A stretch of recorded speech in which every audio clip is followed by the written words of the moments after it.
Hello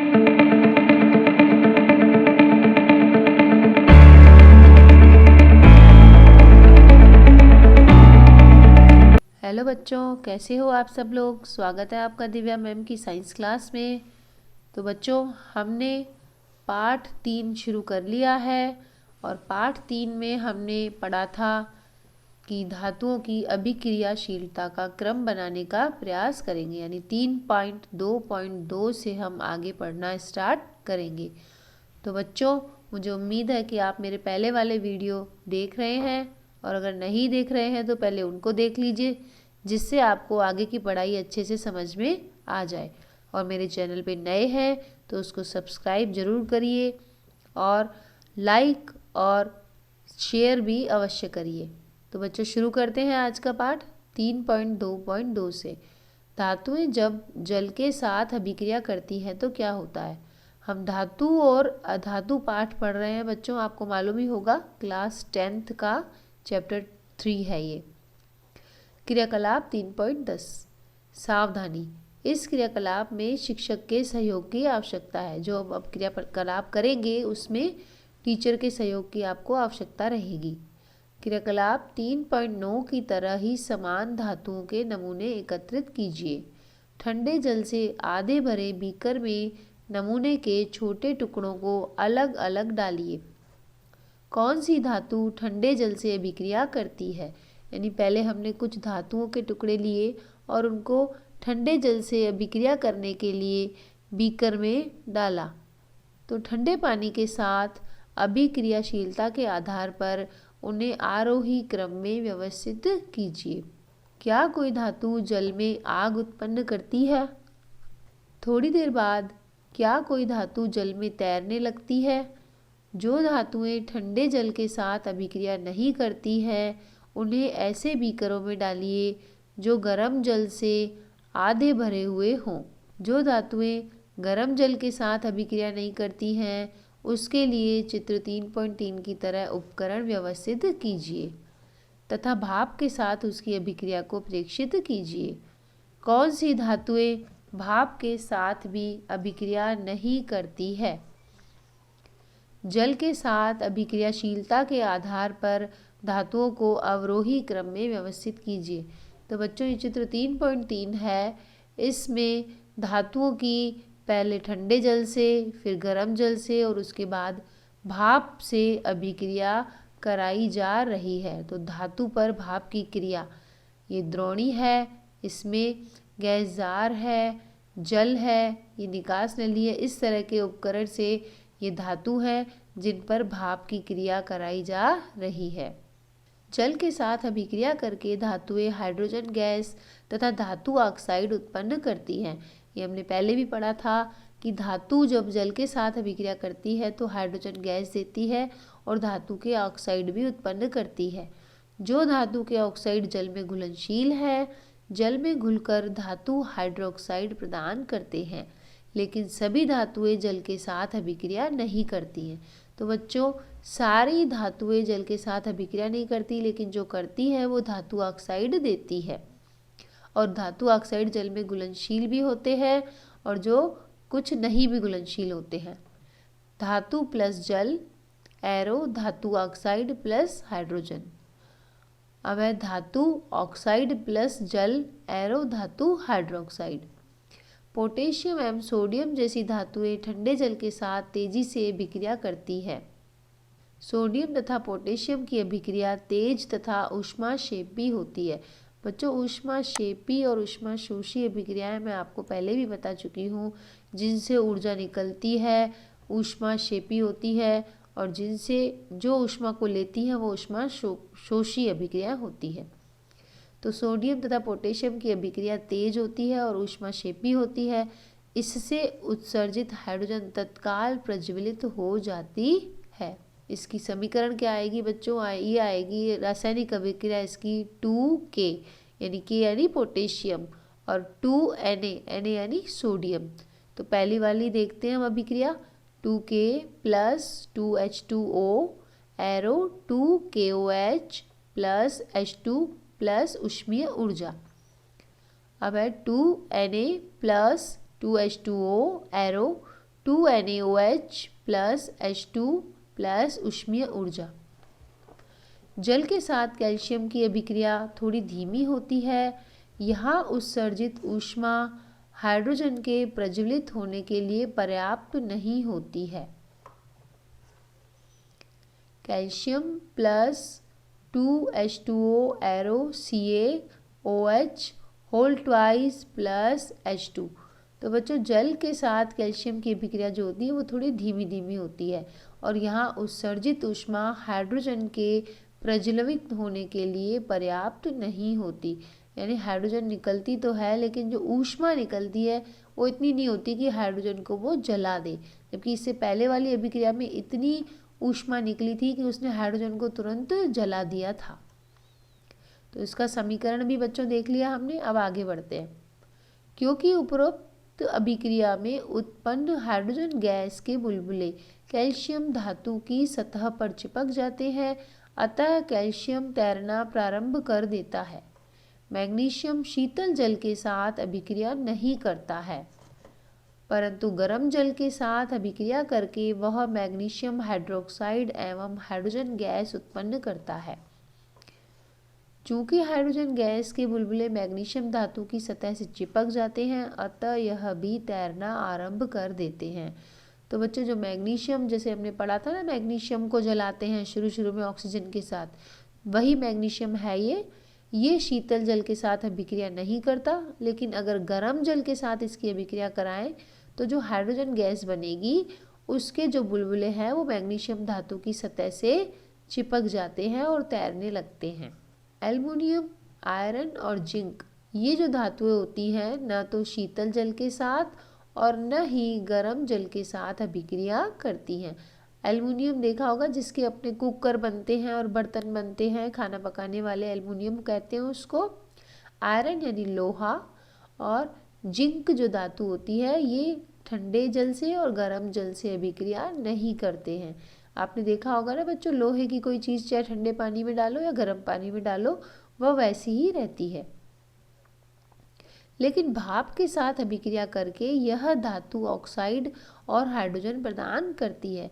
लेकिन अगर इनकी भाप से क्रिया कराए तो यह हाइड्रोजन गैस बनाती है और धातु के ऑक्साइड भी बनाती है। तो 2Al plus 3H2O arrow Al2O3 plus 3H2, 3Fe plus 4H2O arrow Fe3O4 plus 4H2। Lead, copper, silver ये भी धातुएं होती हैं। गोल्ड ये भी धातु होती है। ये धातुएं जल के साथ बिल्कुल भी अभिक्रिया नहीं करती हैं। तो बच्चों ये जो हमने पढ़ा अभी तक का, ये पढ़ा हमने कि धातुएं पानी के साथ भी अभिक्रिया करती हैं क्या, और करती है तो क्या होता है। तो पानी के साथ कुछ धातुएं अभिक्रिया करती हैं, वो बनाती हैं धातु के ऑक्साइड और हाइड्रोजन गैस। यही मेन बात है, इसमें ये याद रखनी है हमें। और जो लेड, कॉपर, सिल्वर, गोल्ड हैं ये तो बिल्कुल भी अभिक्रिया जल के साथ नहीं करते। अब है 3.2.3 क्या होता है जब धातुएं अम्लों के साथ अभिक्रिया करती हैं, यानी अम्ल अगर किसी धातु के संपर्क में आए तो क्या होगा। आप पहले ही अध्ययन कर चुके हैं कि धातुएं अम्ल के साथ अभिक्रिया करके संगत लवण बनाती हैं और हाइड्रोजन गैस बनाती हैं। ये पहले ही बच्चों आपको पढ़ाया था। तो इसकी क्या समीकरण बनेगी, धातु प्लस तनु अम्ल एरो लवण प्लस हाइड्रोजन। लेकिन क्या सभी धातुएं इस प्रकार अभिक्रिया करती हैं, आइए पता करते हैं। तो क्रियाकलाप 3.11 सोडियम तथा पोटेशियम के अतिरिक्त बाकी सभी धातुओं के नमूने एकत्रित कीजिए। यदि नमूने मलिन हैं तो रेगमाल से रगड़कर उन्हें साफ कर लीजिए। सावधानी, सोडियम तथा पोटेशियम को नहीं लेना है क्योंकि ये ठंडे जल के साथ भी तेजी से अभिक्रिया करते हैं। यानी जो धातु हमें लेनी है उसमें सोडियम, पोटेशियम को तो बिल्कुल भी नहीं लेना है, क्योंकि तो ठंडे पानी से अभिक्रिया करके भी जलने लगते हैं, तो इसलिए इनको दूरी रखना है। नमूनों को अलग अलग तनु हाइड्रोक्लोरिक अम्ल युक्त परख नलियों में लीजिए। अब जो हमने धातु ली उनको अलग अलग परख नलियों में जहाँ पे HCl है उनमें डाल देंगे। थर्मामीटर को परख नलियों में इस प्रकार लटका देंगे कि उसका बल्ब अम्ल में डूब जाए। यानी अब उसमें थर्मामीटर भी लगा देंगे परख नली में, जिसमें अम्ल है और धातु है। बुलबुले बनने की दर का सावधानीपूर्वक परीक्षण करेंगे। अब उसमें क्या होगा, बुलबुले उठेंगे, क्योंकि धातु को हमने तेजाब में डाल दिया एक तरह से। तो अब है कि कौन सी धातुएं तनु हाइड्रोक्लोरिक अम्ल के साथ तेजी से अभिक्रिया करती है। आपने किस धातु के साथ सबसे अधिक ताप रिकॉर्ड किया। तनु अम्ल के साथ अभिक्रियाशीलता के आधार पर धातुओं को अवरोही क्रम में व्यवस्थित कीजिए। यानी जो धातु हमने लिए उनमें से सबसे जल्दी हाइड्रोक्लोरिक अम्ल के साथ किसने अभिक्रिया करी। तो तनु हाइड्रोक्लोरिक अम्ल के साथ मैग्नीशियम, एल्युमिनियम, जिंक तथा आयरन की अभिक्रियाओं के लिए समीकरण लिखिए। जब धातुएं नाइट्रिक अम्ल के साथ अभिक्रिया करती है तब हाइड्रोजन गैस उत्सर्जित नहीं होती। हर बार ही धातुएं अगर अम्ल से अभिक्रिया करेंगी तो हर बार हाइड्रोजन गैस नहीं होगी। क्यों? क्योंकि नाइट्रिक अम्ल भी एक अम्ल है, लेकिन यह हाइड्रोजन गैस नहीं देता, क्योंकि HNO3 एक प्रबल ऑक्सीकारक होता है जो उत्पन्न H2 को, यानी H2 बनती तो है लेकिन उसको तुरंत ऑक्सीकृत करता है और उसका जल बना देता है। यानी हाइड्रोजन गैस के साथ ऑक्सीजन जुड़ जाती है तो जल बन जाता है। एवं स्वयं नाइट्रोजन के किसी ऑक्साइड N2O, NO, NO2 में अपचयित हो जाता है। लेकिन मैग्नीशियम एवं मैग्नीज अति तनु HNO3 के साथ अभिक्रिया करके हाइड्रोजन गैस देते हैं। क्रियाकलाप 3.11 में आपने देखा कि बुलबुले बनने की दर मैग्नीशियम के साथ सबसे अधिक थी। यानी मैग्नीशियम जो होता है वो हाइड्रोजन गैस दे देता है जब उसको HNO3 के साथ या किसी अम्ल के साथ अभिक्रिया करवाते हैं। इस स्थिति में अभिक्रिया सबसे अधिक ऊष्माक्षेपी भी थी, यानी कि ऊष्माक्षेपी यानी बहुत सारी ऊष्मा भी निकली। अभिक्रियाशीलता इस क्रम में घटती है। बच्चों ये क्रम है ना, इसको जरूर याद कर लेना। इसी पे 1 नंबर का प्रश्न बन जाता है। आपको मैग्नीशियम, एल्युमिनियम, जिंक और आयरन दे देते हैं और बोलते हैं अब इनको आप इस तरह से लगाओ कि सबसे ज़्यादा अभिक्रियाशीलता किसकी है। तो सबसे ज़्यादा अभिक्रियाशीलता मैग्नीशियम की है, उसके बाद एल्युमिनियम की, फिर जिंक की, फिर फेरस यानी आयरन की है। कॉपर की स्थिति में न तो बुलबुले बनते हैं और न ही ताप में कोई परिवर्तन होता है। इससे पता चलता है कि कॉपर तनु HCl के साथ अभिक्रिया नहीं करता। अब है कि आप जानते हैं एक्वारेजिया। एक्वारेजिया रॉयल जल का लैटिन शब्द है। 3:1 के अनुपात में सांद्र हाइड्रोक्लोरिक अम्ल और सांद्र नाइट्रिक अम्ल का ताज़ा मिश्रण होता है। यह एक्वारेजिया जो होता है, इस पर एक प्रश्न आता है कि एक्वारेजिया कैसे बनता है। तो एक्वारेजिया बच्चों ऐसे बनता है कि 3:1 में HCl होता है जो सांद्र होता है, और अम्ल और सांद्र नाइट्रिक अम्ल जो होता है वो 1 अनुपात में होता है। इसको मिलाते हैं जब तो एक्वारेजिया बनता है। यह गोल्ड को भी गला सकता है। गोल्ड यानी कि सोना, ये सोने को भी गला सकता है, इतना तेज अम्ल होता है ये, इतना तेज एसिड होता है, तेजाब होता है। इसका दूसरा नाम अम्लराज भी होता है। तो ऐसे भी प्रश्न आ सकता है, अम्लराज का सूत्र लिखिए। अच्छा, यह गोल्ड को भी गला सकता है, जबकि दोनों में से किसी अम्ल में अकेले यह क्षमता नहीं होती। यानी अलग से अगर हम सांद्र हाइड्रोक्लोरिक ले लें या सांद्र HNO3 ले लें, नाइट्रिक अम्ल ले लें, तो क्या होगा, फिर भी गोल्ड नहीं गलेगा। लेकिन इन दोनों अम्लों को, दोनों तेजाबों को मिला ले तो ये सोने को भी गला दे, इतने तेज तेजाब बन जाते हैं ये। एक्वारेजिया भभकता द्रव होने के साथ, भभकता द्रव यानी कि इसमें बुलबुले उठते हैं, इतना भारी तेजाब होता है ये। तो भभकते द्रव होने के साथ प्रबल संक्षारक भी है, यानी गलाने वाला। संक्षारक मतलब गलाने वाला है। यह उन अभिकर्मकों में से एक है जो गोल्ड और प्लैटिनम को गलाने में समर्थ होता है। इस एक्वारेजिया के साथ कभी भी काम नहीं करना चाहिए, क्योंकि इसकी एक बूंद भी अपने शरीर की अंगुलियों को गलाने के लिए काफ़ी होती है, इतना तेज गलाने वाला होता है। अब आगे बच्चों 3.2.4 अन्य धातु लवणों के विलयन के साथ धातुएं कैसे अभिक्रिया करती है। क्रियाकलाप 3.12 कॉपर का एक स्वच्छ तार एवं आयरन की कील लीजिए। कॉपर के तार को परख नली में रखे हुए आयरन सल्फेट के विलयन और आयरन की कील को दूसरी परख नली में रखे कॉपर सल्फेट के विलयन में डाल दीजिए। 20 मिनट के बाद अपने प्रेक्षणों को रिकॉर्ड कीजिए। आपको किस परख नली में कोई अभिक्रिया हुई है इसका पता चला। किस आधार पर आप कह सकते हैं कि वास्तव में कोई अभिक्रिया हुई है। क्या आप अपने प्रेक्षणों को क्रियाकलाप 3.9, 3.10 और 3.11 में से कोई संबंध स्थापित कर सकते हैं। इस अभिक्रिया के लिए संतुलित रासायनिक समीकरण लिखिए। यह किस प्रकार की अभिक्रिया है। बच्चों इस अभिक्रिया में इसका चित्र देख लीजिए आप। 3.4 जो अभिक्रिया है धातु की लवण विलयन के साथ अभिक्रिया। इसमें ये 2 परख नलियाँ लिए, इसमें कार्क लगा दिया है, एक धागे से बांधा है इन्होंने एक कील को, ये लोहे की कील है, इसको धागे से बांध के इस परख नली में लटका दिया है। इसमें विलयन कौन सा भरा है, कॉपर सल्फेट का विलयन भरा हुआ है। अब जो दूसरी परख नली ली है बच्चों, दूसरी परख नली में इन्होंने तांबे का तार बांध के लटका दिया है। परख नली में ही तांबे का तार लटकाया, यहाँ पे कील लटकाई थी। तो अब क्या किया है, किस सॉल्यूशन में, किस विलयन में तांबे का तार लटकाया, आयरन सल्फेट के विलयन में तांबे का तार लटका दिया है। यानी एक तरह से उल्टा कर दिया है। कॉपर सल्फेट के विलयन में लोहा और कॉपर को लटकाया आयरन सल्फेट के विलयन में। अब है इसका पढ़ेंगे, अभिक्रियाशील धातु अपने से कम अभिक्रियाशील धातु को उसके यौगिक के विलयन या गलित अवस्था से विस्थापित करती है। ये बहुत महत्वपूर्ण बात है, ये नोट करने लायक है।